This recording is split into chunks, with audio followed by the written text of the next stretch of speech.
Yan, so dinikit mo. So, sa box ay, wait. Yep, lalagay ko na lang kung anong mga notes nito. Pero inaamoy ko is more of, again, di tayo expert sa mga notes and kung ano man yung, uh, kung ano yung mga scent na nandun. But, if, explain natin siya simple terms, this is very freshy. I think you can use it like a daily basis, no?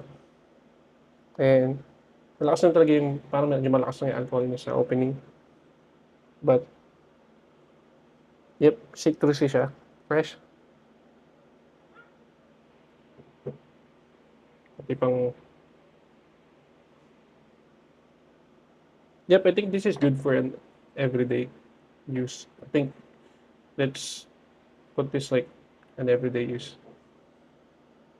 Hindi siya masyado matamis. Unlike nung ibang nasa collection ko. Okay. So yeah, to be honest, medyo kamoy niya yung Invictus nga, sabi. So again, I think hindi siya perfect copy, but more of 80%. Hindi ko pa alam yung long GVT niya kung kamusta.